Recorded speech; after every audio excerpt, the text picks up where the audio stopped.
Y'all, happy Wednesday, okay? Happy Wednesday evening with all of my intentions as Chinadu Jurinzu Karatala.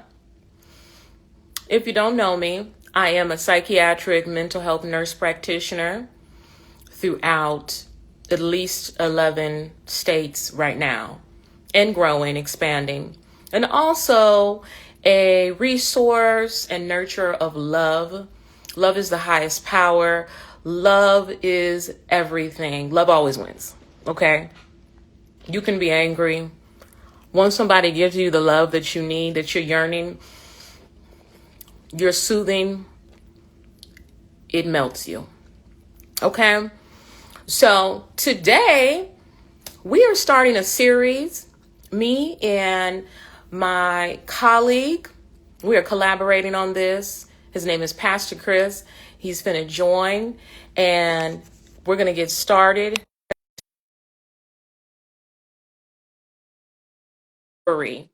Our families are falling apart in our community. Our families are the source of our joy. Hey, Pastor Chris, Hey, how are you doing? I'm doing fabulous. And how are you tonight? I'm doing well, thank you very much. That is awesome.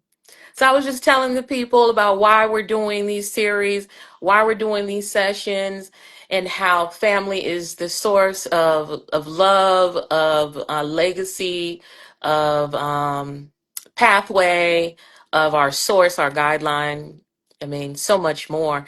And you know, we don't always get to choose. I know we mentioned that just maybe a couple of sessions ago. We don't always get to choose what families that we're born into,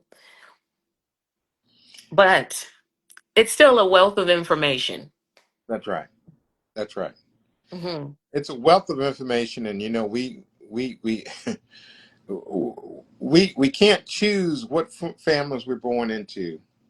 A Hmm. lot of people from the SA groups usually says that but we can't choose our families that we need to be in with regard to who or whom we want to associate with, who can feed us and meet our needs. Because the truth is, as much as we want and need, truly need and want our family to be there for us in certain ways, a lot of times the dysfunction overtakes Mm. family systems, right?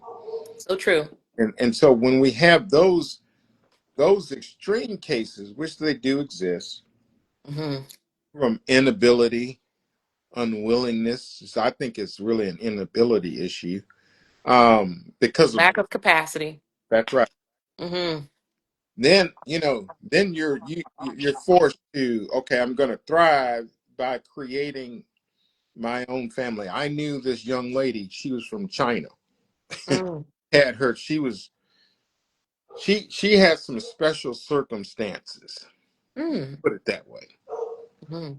One of them was uh, her mother, Mm. and they have cultural norms that we don't have. Mm. And so one of those norms basically is that you don't put your parents in a nursing home and stuff. You take care of them and all of that. Hmm. And then she had some other issues she was dealing with. Mm. Um, she didn't want to go work inside of those norms inside of her culture. See, the Mm. person was being pushed aside. They were being talked about in a manner that's unbecoming, demeaning, and so forth by not just the mother, but siblings also, right? Mm. Or as we call them, the black sheep of the family. Mm. This particular person had big time problems culturally. And Mm. so this person went outside the family. Sorry about the dogs barking. Outside the Okay. family, and she had to create her own family, right? Mm. Through other means, Mm. and that's just because her own family was unable or unwilling to meet her in the middle. Mm-hmm. And so it's one of those scenarios to where, she just had to persist and create her own family. And she did a good job at that. But yeah, substance abuse is a big part of that whole thing.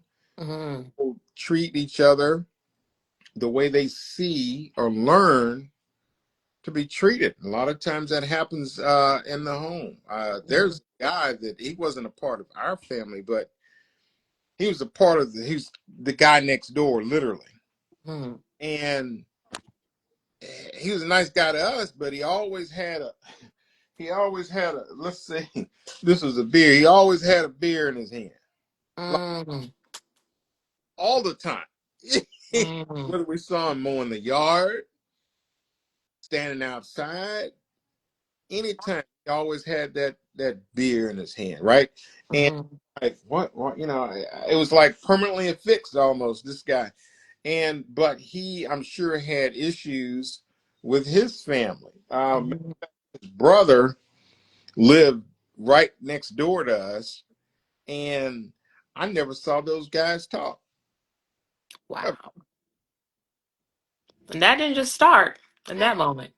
Oh, they lived 5 houses apart from each other on the same street. Mm-hmm. We talked. And one drank like a fish and the other one didn't. And it was just a lot of those types of things that happened. They both worked hard. They both were providing for their family. Both of them Mm-hmm. built homes and right next to us and stuff. So they were able to provide for their families, but that was that other dysfunctional piece. And I know one day this guy next door that didn't drink, he would have a giant fight with his wife. And I'd never seen anything like that in my life. And I'm like, what's going on with this guy? I think she came after him with a spade or something outside. And she was on the tear, Mm-hmm. you know?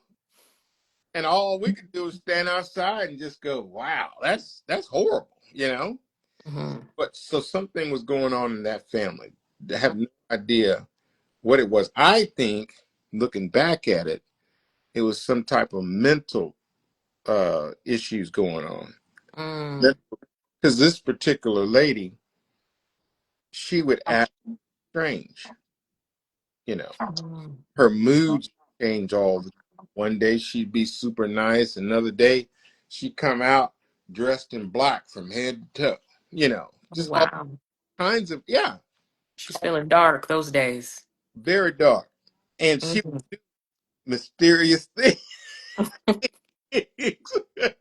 It's like her kids seem normal. We talk to them all the time. Her husband seemed Mm-hmm. normal, but poor lady was going through it, and so but there was all these underlying factors there, you know, Mm-hmm. and I know we talked about it in another session, but for some people, we don't go to seek therapy. No, Go to people like you for medication and treatment. no, no. It's not a norm in our community, for our social norms, for our cultural norms. And there's such a disconnect in a lot of our communities. We don't know what the norm is. The norm is to hold it in, hold it, Yep. bear it, and try to use the commercial things, to Well, take care of it. and that's the thing. I love what you said about it. Sarah, burying it. That's what we do. Mm-hmm. Like a dog with a bone, right? Bury it in the ground, Mm-hmm. cover it up, Mm-hmm. and then we would go back to it, dig it up again, put it back in the ground, bury it. We don't want Mm-hmm. to deal with it. Mm-hmm. And our behaviors are like that. And we tend to rather walk away. A lot we talked about it before, but men in particular, We don't like to deal with nothing emotional. So it's Mm-hmm. like I'd rather die in my misery than go to a therapist. You know, Mm-hmm. I don't want Mm-hmm. I don't want anybody to know about. What I'm thinking. Don't take my pain away. Yeah. Mm. Don't take my pain away because we tend to cling on to a lot of times what tends to harm us. Mm. That could be a spouse, could be a sibling, could be somebody in the neighborhood, could be, you know, could Parent. huh? A parent. Could be a parent. Mm-hmm. Maybe it's the way I frame my. Maybe I see myself in a negative light. I hold on to it. Yes. We talked before about we're bent towards, these catastrophes, right? Mm-hmm. These calamities in our life that cause people to run and tell, and gossip and whatnot. Mm-hmm. These uh, pieces of our lives that we run into invariably that cause the rumor mill to go, and get the churning because people who are in the dysfunction, sadly, and they want to, run and tell it because it's juicy. It's something that, wow, did you hear what happened? And men gossip just like women, so don't let nobody tell you we don't. Yeah, I maybe know it. more. Did you hear what happened yesterday at work? See, did Mm-hmm. you hear what happened at home? Did you know that Sally Sue did whatever? Mm-hmm. We run to that, but what we should do, we don't do, and that's building people up. Mm-hmm. We don't build people up. We Mm-hmm. like to tear people down. You see it in politics all the time. Mm-hmm. But you also see it inside you being honest, right? We see it in our homes. Yes. Sadly, Yes. we see Yeah. it in our schools. Yes. And then what happens after that? The person being torn down, usually, well, who do they have to go to? Is shame, is blame. I don't want to talk about it. I'm gonna push it down. Mention burying. Mm-hmm. I'm gonna bury it deep inside. I'm gonna put it in the ground. I'm gonna hide it. I don't want nobody to know about what my shame, Mm-hmm. right? And the gossip helps them deflect that too, so they don't have to worry about their own business. They can focus for once on somebody else's. What? Mm-hmm. You know, Mm-hmm. there's something we used to talk about in psychoanalysis. Mm-hmm. Not me, Mm-hmm. not me. And when a child is faced with a particular problem with their parents, Mm-hmm. type of abuse, sexual, physical, emotional, or all three, Mm-hmm. they tend to have that come up in their minds. Not me. I Mm-hmm. one that's gonna say that my mom shouldn't have done this to me or my dad shouldn't have done this. It won't, not me. So guess what they're gonna do? They're gonna blame themselves. Oh, Mm-hmm. I, I'm the reason I broke up, right? I'm the reason why mama couldn't stay off the bottle or whatever. I Mm-hmm. all of this stuff. Mm-hmm. You know, I've talked to grown people, good and grown, who would literally just cry in therapy because they blame themselves, Sarah, for stuff they had no. You were a kid. Mm-hmm. Yeah. What could you I've have done about that? Nothing. I've heard family members, I've heard them in my older generation say they just didn't like me. They didn't want me. I'm like, no, they were mentally not well. That's it. It's That too, that simple. but they don't want to see it that way because see that what is that? That ego, Mm-hmm. that 4-year old that's in Mhm. It should have been about me. Yeah, it should have been about you, should have but been. they mentally were not well enough to make anything, not even about themselves. It's just about destruction. Yeah. So what does that person do? They carry that stuff, that garbage in the bag, Hmm. and they walk around with it. All Hmm. that junk they carry with them, Hmm. and they blame themselves. Hmm. We tend to take on things that we shouldn't. Hmm. You know, things that happened to us that really wasn't our fault. We were too young, like you said. We didn't have capacity.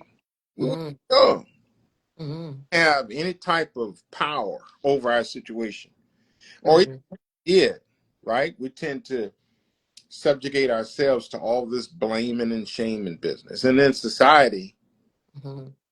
don't let them find out because then they'll do the same thing. They'll heap it on like like hot coals, right?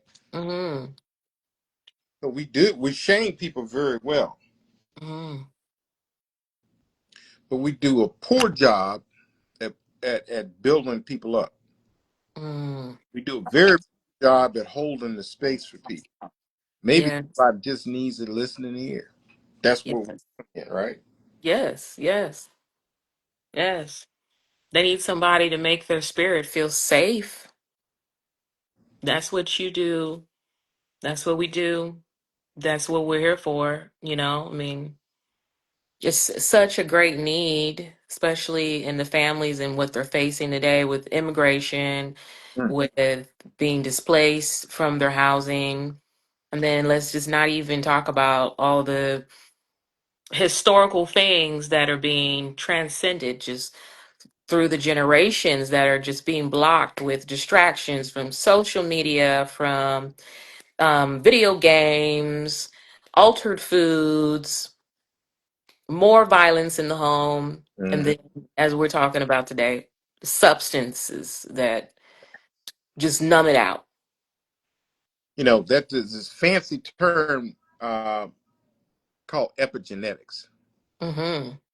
That fancy term, but that's what you're talking about. Mm-hmm. Things that happen in our family lineage that Mm-hmm. encoded in our DNA, Mm-hmm. like it or not. Mm-hmm. That trauma or these abnormalities um, come out under stress. Mm-hmm. And so it's like somebody turning on a switch. Mm-hmm. Turn on a gene. You got diabetes in your family line, you under stress, guess what's going to pop up? Diabetes. Mm-hmm. I believe that's where cancer comes from. Yes. All of these other, we know rheumatoid arthritis, asthma, and all of these things come from Mm-hmm. high stress environment. Your body breaks down. Mm-hmm. Genes will turn on, and I believe we can turn them off. Yes. We could reverse it, transmute all of that. I love that word. That's Mm-hmm. it. And it a lot of convincing. I don't think there's any rationale. You know, I took a course from Loma Linda College Mm-hmm. of Medicine when I was in grad school. It was a Oh. great course. It was a 1 day class, Mm-hmm. and this particular professor came down and taught us at James Madison University. So we went. My professors went. We all went, and so the class was about the power of prayer Mm-hmm. in medicine. Mm-hmm. And they've done a lot of studies, and so they noted, and now this is empirical evidence based, that they took one group, right, Mm-hmm. and they prayed over that group without anybody knowing about it. Just a little group of people, say they, 10 people were praying over a list of people. And they took another list of people who were in ICU, Mm-hmm. and they didn't pray over them. Mm-hmm. And they noted that the ones who prayed over got better faster. I've heard of that. You've heard of that? I Yeah. heard of that. I used to follow this doctor. I can't remember his name at this moment, but he had a whole series that I would follow talking about that, how he used to do traditional medicine and he started doing it where you pray over, like if somebody had cancer, breast cancer, they would pray over that lump in the breast. And he had findings where people they would go for the surgeries and the lump would be gone. There is no breast cancer. None. They didn't even know, like the surgeon would be like, "Well, how did this happen?" Well, the lady's been praying. She's been praying that it would go away, that it didn't exist anymore. Right. But that's a good point. Prayer, the power of prayer. That and so Loma Linda went around and what did she say that their goal was to go around to all of the medical schools and so forth and to teach doctors this stuff Mm, about prayer. And so as a pastor, they've always let me come into the hospital, even literally in the midnight hour. I could go in any mm, hospital and pray over people. But as far as just pattern and practice, hadn't happened before, not in treatment anyway. But mm, that is a good point for us to realize that, hey, God has power over this, whatever this is. mm. But we also have the Hold ability. on. Hold on 1 second. Hold on 1 second. My boss, hold on.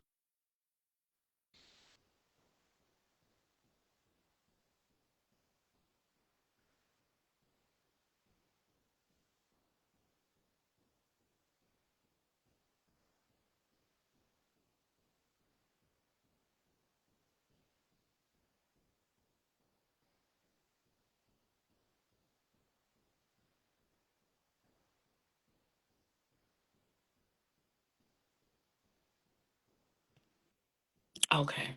The producer said, keep going. Oh, yeah.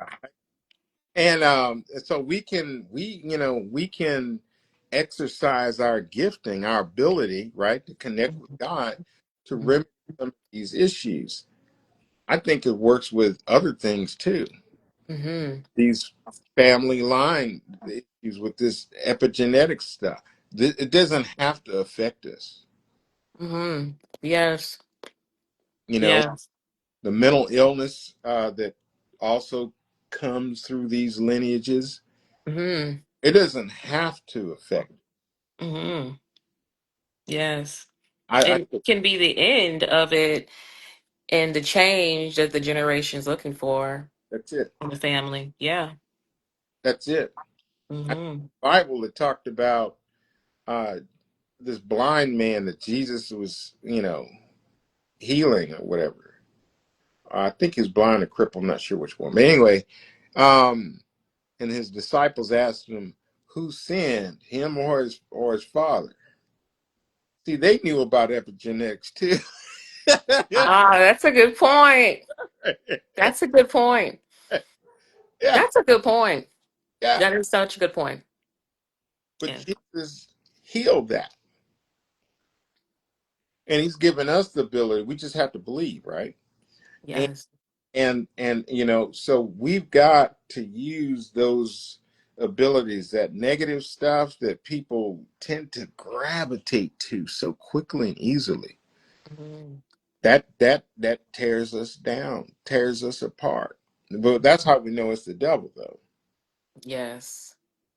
But to build up, that's what we do. Mm-hmm. What you familiar with that wounded healer concept? That we as clinicians are our in and of ourselves very flawed. Yes. Why we are in this business in the first place, and Mm-hmm. and and we're also called not only to hold the space but to heal the space with Yes. patience Yes. All at the same time. at the same time. Hence the wounded healer. Yes. Yes.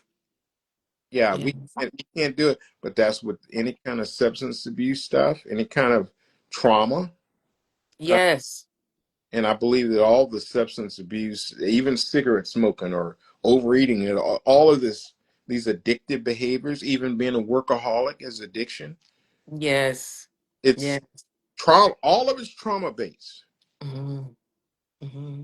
Something happened, we couldn't control it, got away from us. Hmm. Sudden, we're trying to, you know, bury it.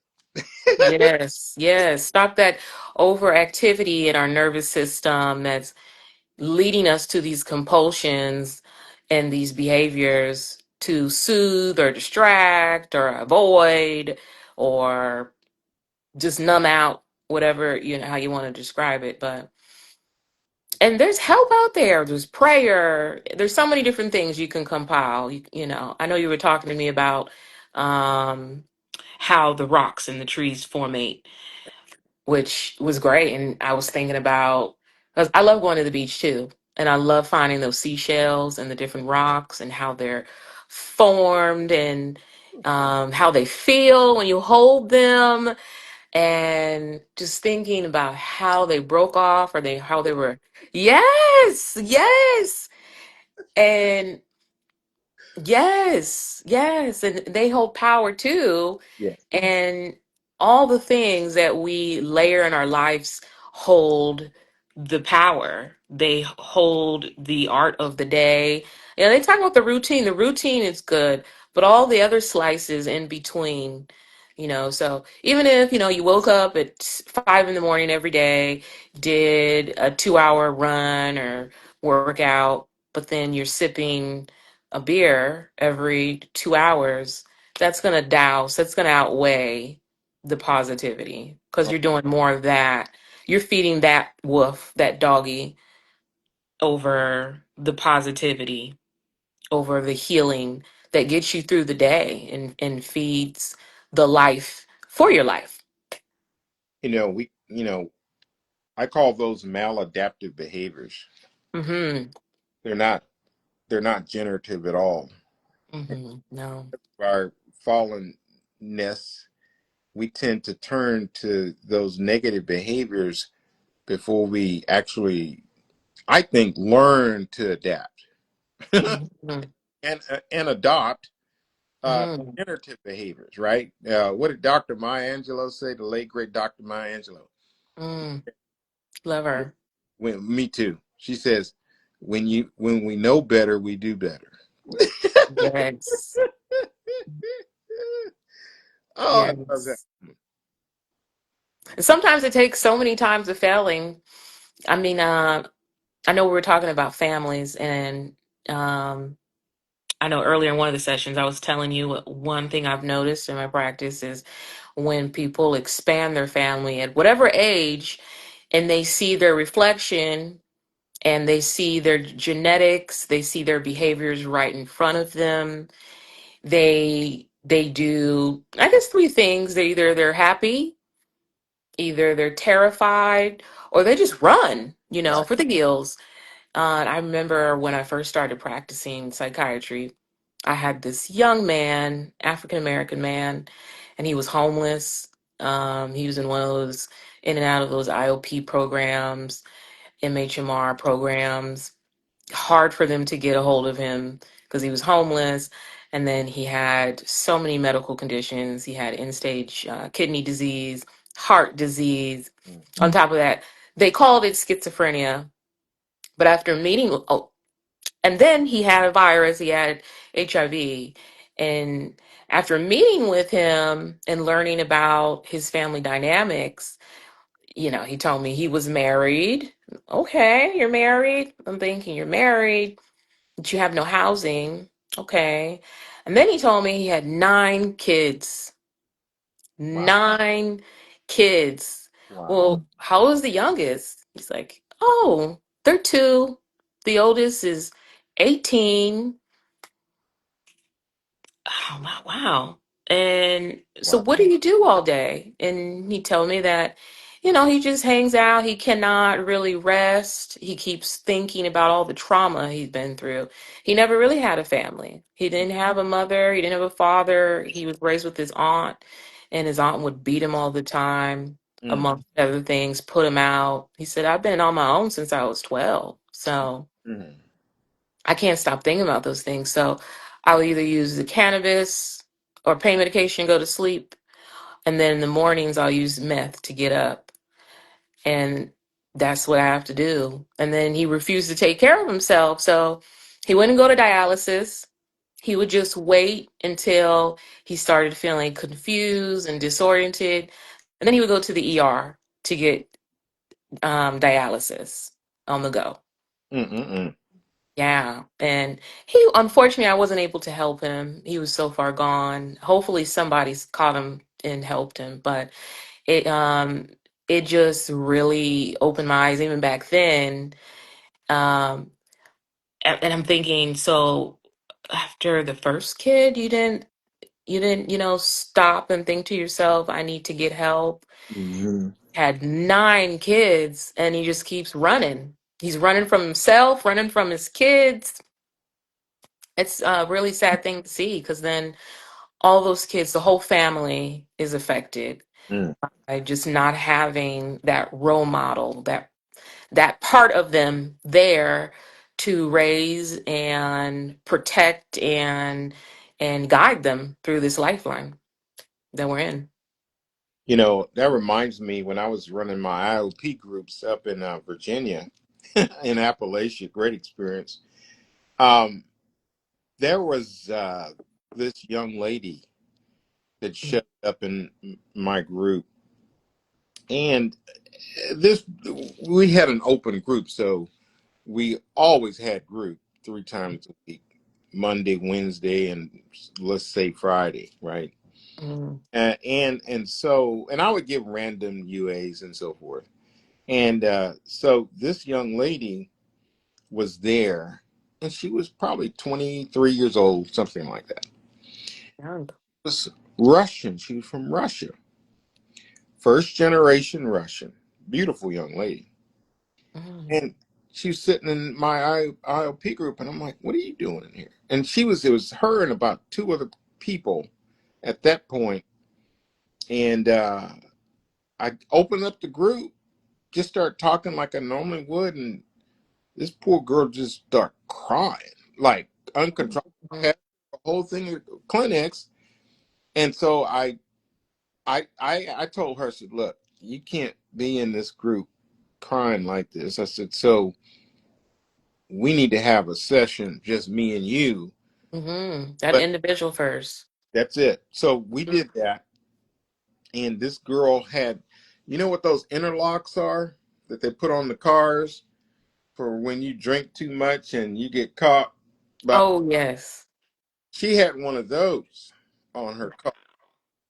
So you have to, those of you who don't know, this is the interlock. Say this is a straw that's connected to your steering column in a Mm-hmm.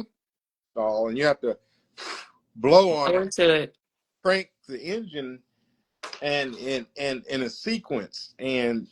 And if you try to get somebody else to blow into it, it knows, right? Mm, Somehow it knows it's not you, right? And mm, so have a red light, so the red light and green light. And I can mm, tell you how many nights after our session was over with, she'd be in that car blowing on that straw, trying to get her car to crank up, and mm, she would go. And I thought, what's going on with this young lady? So one particular day in session, I started, something prompted me, had to have been the Lord, to ask her about her childhood.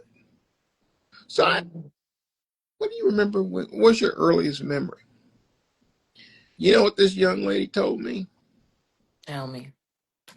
9 years old. She don't remember anything before. Big red flag. Wow. I said 9. Most people say Mm. 2 or 3, but she said 9. She didn't remember nothing before that. So I thought, okay, this is clear what's going on. Something happened to her. Yes. Got to talking more about it. Cultural stuff. Her Mm, traditional Russians, and they didn't want her to date outside of her race. That was, Mm, but it didn't happen when she was 9. Something else happened. But this is like compounded stuff. mm, You know, it's just all kinds of things. Well, one day she was telling me that she didn't remember anything before 9 years old, but then she had a memory come up. She remembered and she normalized this. She norm hold on. The producer wants to tell oh us something. 1 second. yeah, 1 second, yeah, Pastor. absolutely.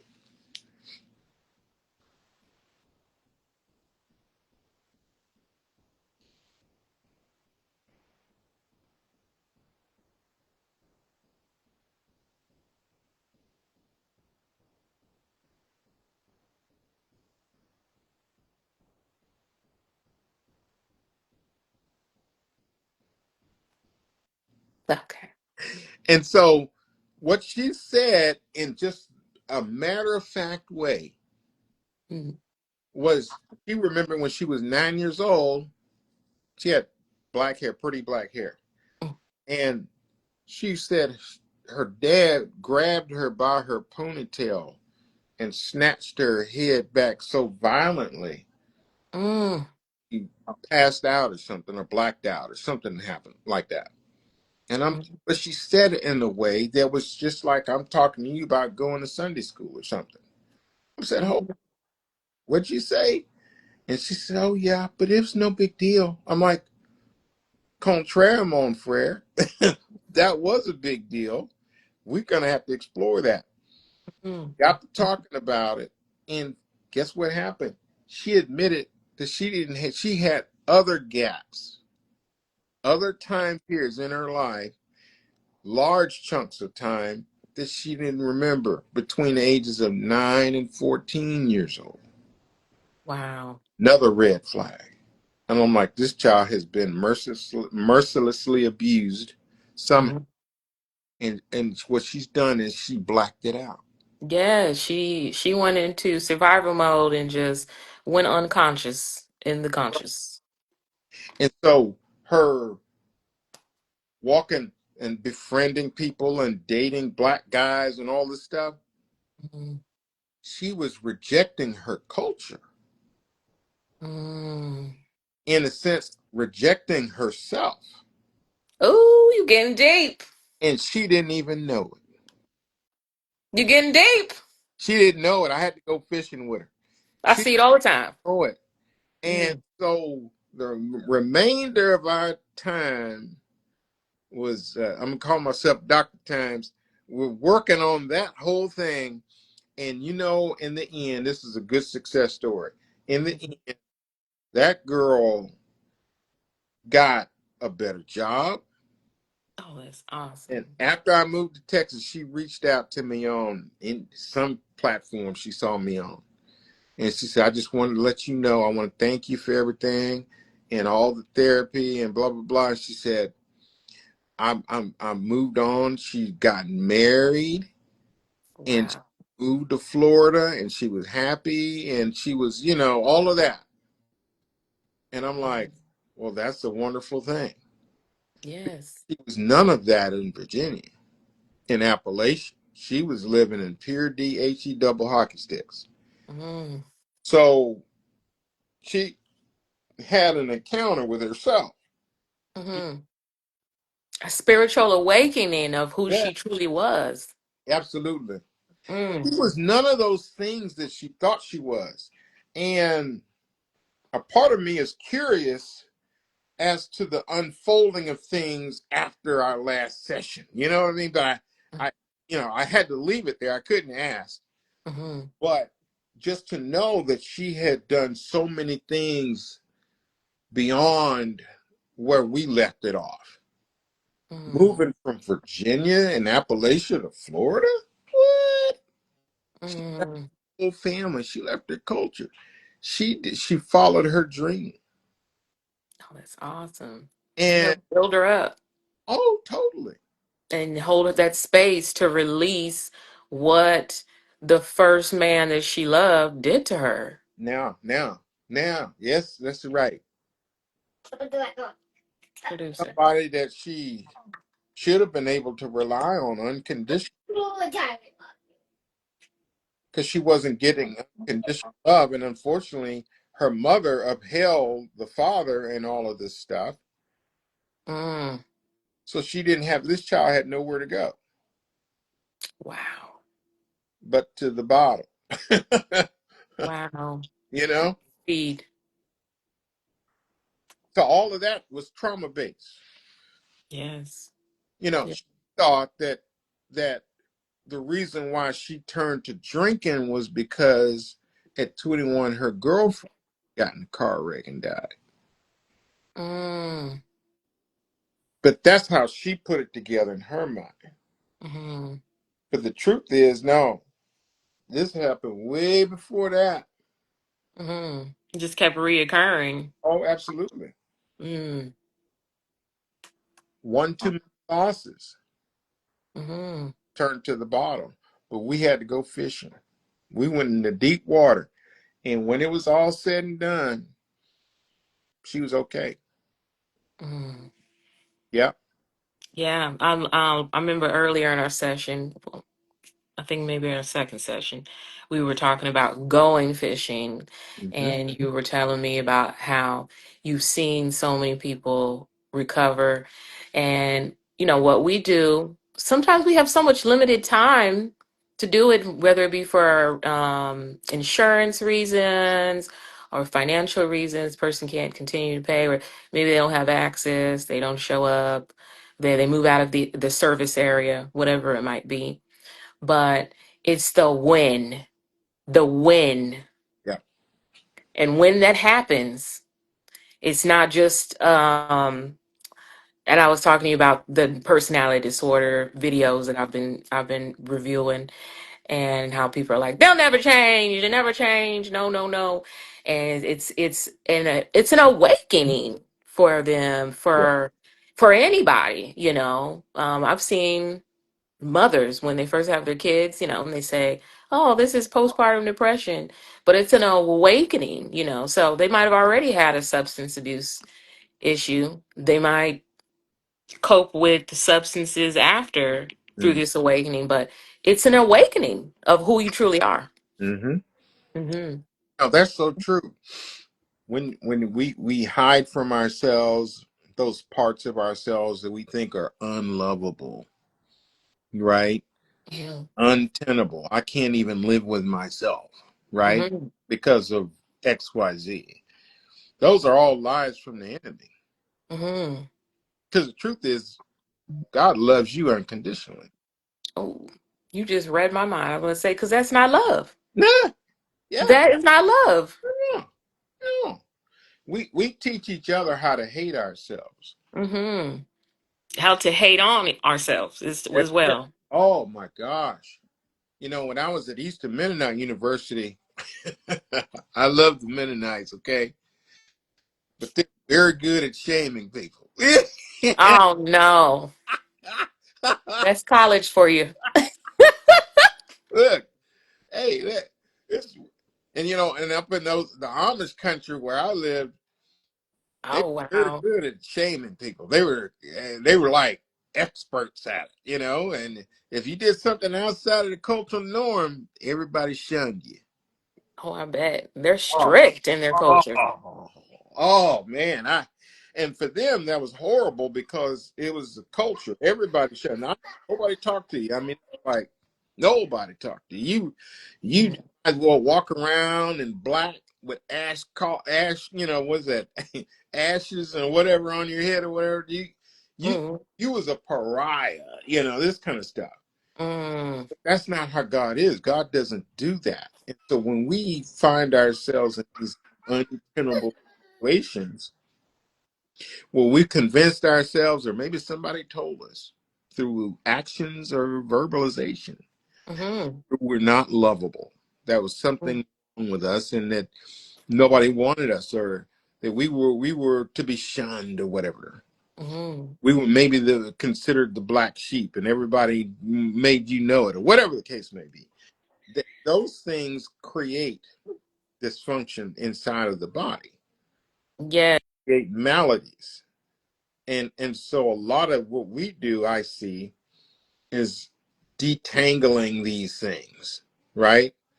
And allowing that the client, the patient, to see themselves in a different way. You're not what they said you were, right? You're not to be shamed. You know, that girl, you know, that Russian girl, you're not to be beat on and yanked on or whatever happened to you, you know, by your dad or whomever. You're not that person. You're not unlovable. I had a case where this guy, he was poor guy, went through remember that housing bubble with W. Bush in 2008, the housing collapse? This guy was making Yes. 6 figures a year, living in Baltimore, and all of a sudden the collapse happened and all of his money went away. His wife and his 3 kids turned their backs on him. And the man, I've heard that so many times. I yeah, still don't understand it, but crazy. He turned to the bottle. He drank so much, they took his driver's license. He was riding a bicycle, one of those electric bicycles when I met him.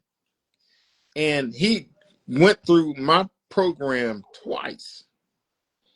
And I remember to this like it was yesterday, the second time. I mean, he went through the 16 therapy sessions in IOP, plus we had a recovery, you know, we called it maintenance and all of that. He went through all of that, 8 weeks of that. And then just to get violated again and he came right back through the program. And I said, man, what are you doing back here? You was doing so good.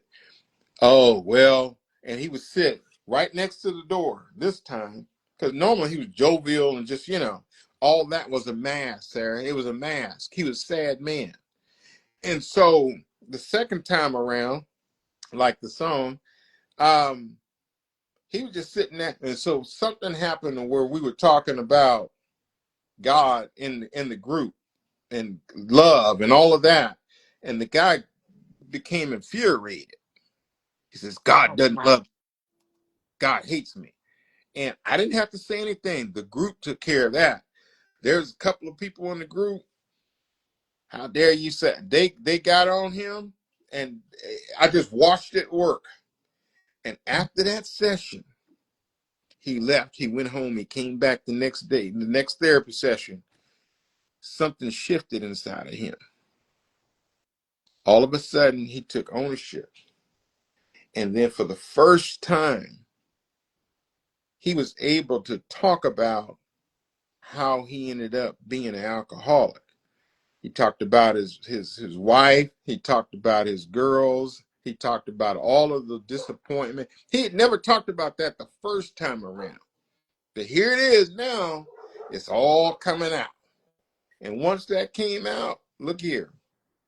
That man's whole disposition changed. And guess where he ended up moving to? This is crazy. He Tell. ended up moving to Florida. Oh, he likes the beach, Yeah, the water. left Yeah, the mountains and he moved to Florida. that beach, that water is just it's everything. He's like, and he let all of that old stuff go.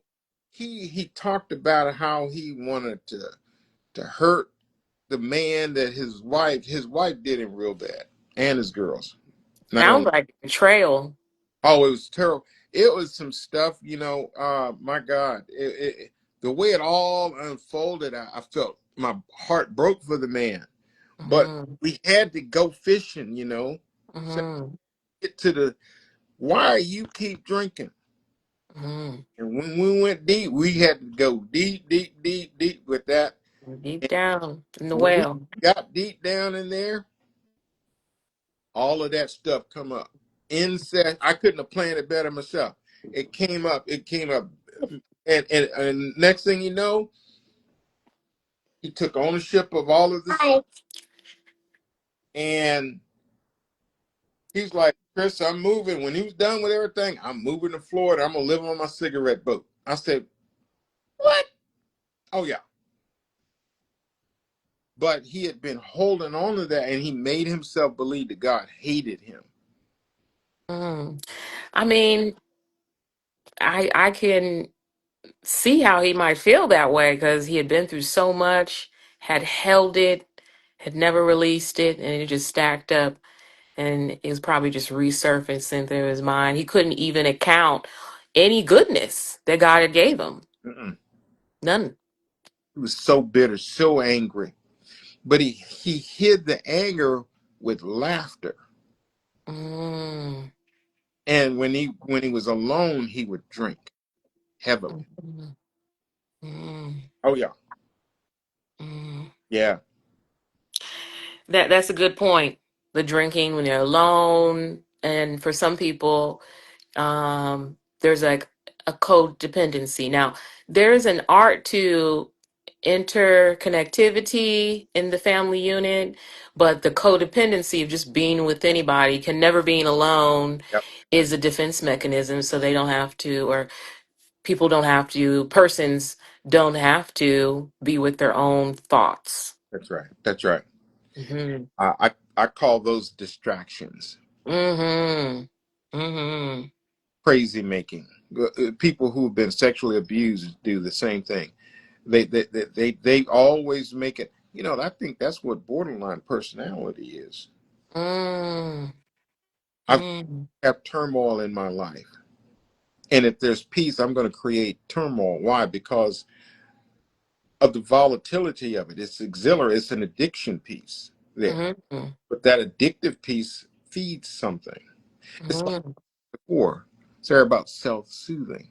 Mm-hmm. You know, like the thumb in the mouth, like little kids do, right? Like Mm-hmm.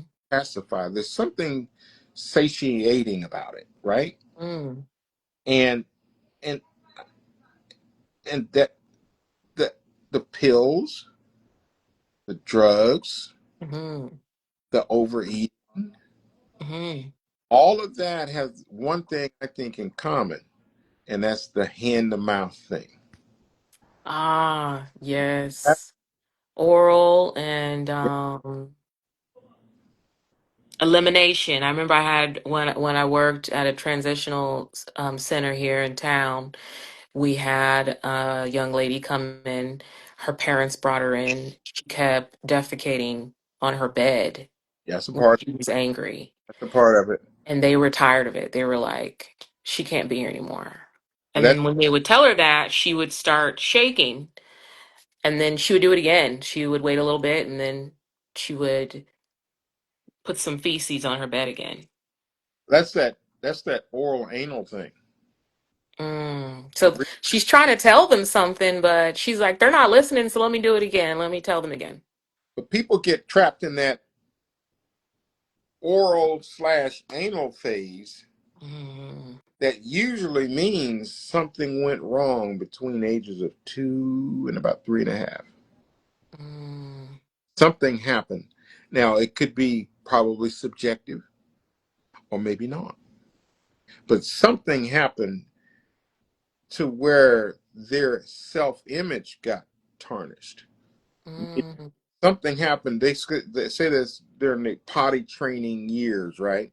mm, That something can go wrong, and when mm, it happens, lots of things happen.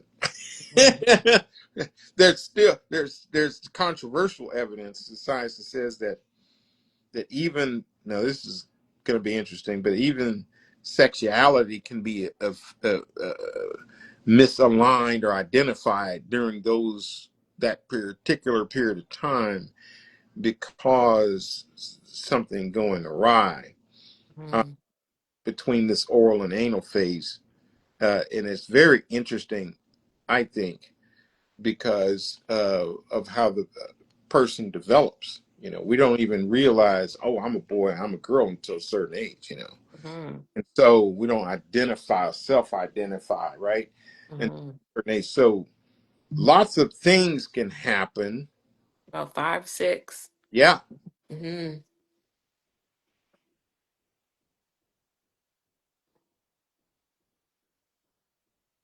Oh, I can't hear you. how about There now? you go. I can hear you now. Weird thing happened there. But so these things pop up and we don't address them. Mm-hmm. Mm-hmm. We don't address it. We bury it deep. And it could be something as simple as, kids trying to potty or trying to learn how to potty. And, parents can stress a kid out and something happens. And next thing you know, you got an issue. you know? Mm-hmm. Mm-hmm. In the psychiatric hospitals, I worked in the state hospitals for a while. Kids would smear feces. Mm-hmm. Adults would smear feces. That was one of the first things they do. What? What is this about? Mm-hmm. Always that. Mm-hmm. You become an alcoholic so long, you'll develop seizure disorder or Mm-hmm. diarrhea. Mm-hmm. Interesting. Literally turn into, then there's no cap, but a zombie. A zombie. That's right. Mm-hmm. I knew The a guy. Walking Dead. He was 21 years old. Kid you not. I was working in a psychiatric hospital here in Houston. I was doing psych tech work because I just got into Houston and I needed work, right? Mm-hmm. For other jobs, but I'm like, let me take this job. This guy shows up and I kid you not, come 5 o'clock in the morning, he crouches on the edge of his bed and starts flapping his wings like this, and he cock-a-doodle-doo. And I said, what is going on? He thought he was a rooster, Wow. a real rooster. What happened Mm-hmm. was he was smoking pot. Mm-hmm. Now I don't know if it was laced with something or he just became psychotic, but we know that can happen with drug, in particular pot. People Mm-hmm. talk about that. They get it. He's temporary psychosis. It's Mm-hmm. permanent. It happened to him, and so he was forever changed. And so, but all these things happen. And his neighborhood was not the best. He lived in Fifth Ward, I think, which prolific drug use and whatnot there. Mm-hmm. But yeah, I mean it's sad, how certain things can cause you to become affected in a way that could cause brain damage or whatever, or permanent psychosis. That's rare, but it can happen. Mm-hmm. And Definitely change your chemistry and the different areas of your brain that just work. oh yeah, oh yeah. Mm-hmm. I mean he was what we call a frequent flyer. he, Mm-hmm. he came in on a regular basis. Mm-hmm. And but we saw those type of patients in Virginia. Work emergency department as a purge clinician. I'm working the floor and this crazy night, Friday night or whatever. Ugh. And we get a case and it's like, oh, you know, we already knew, oh, this person's got this. And they were always hard to treat because Mm-hmm. they were, frequent flyer. We knew, man, this person's been here 15 times for the same thing. Mm-hmm. A lot of times they'd be meds, and Mm-hmm. so doctors would call me to go into the room to give them a clinical evaluation and assessment Mm-hmm. because they're suspected that they were using, but they did Mm-hmm. they're like, I think they're med seeking or something, but we need you to go check them out. I would go check them out as part of my job.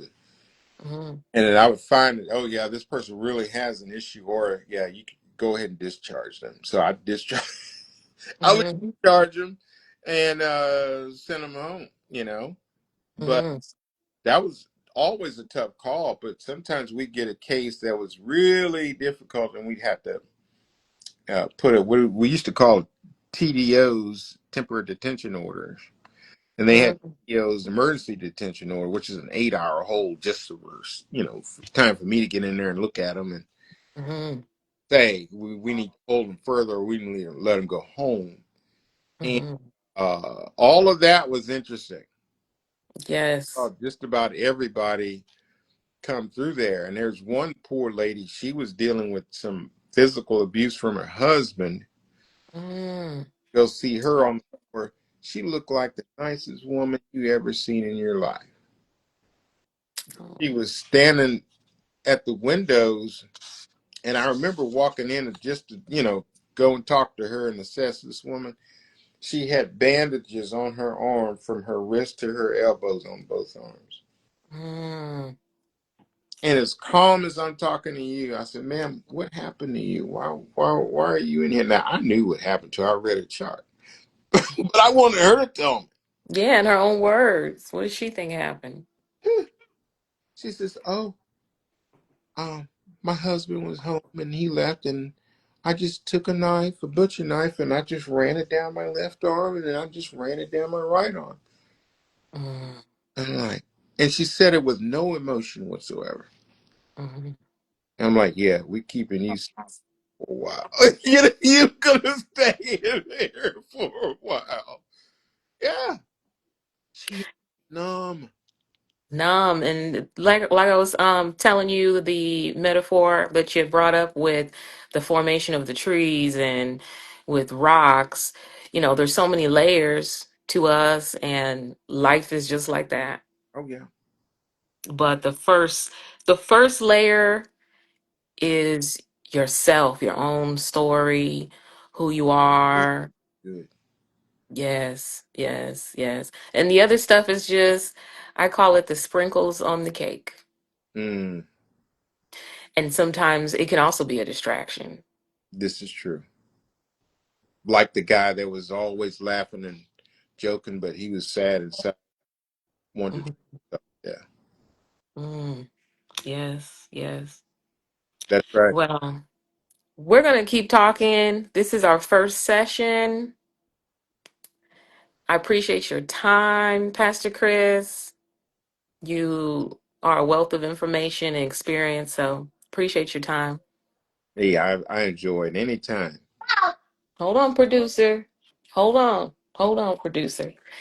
Now, if anyone views this and they're looking to learn more, go to Contigo, www.contigobh.com. That's Contigo.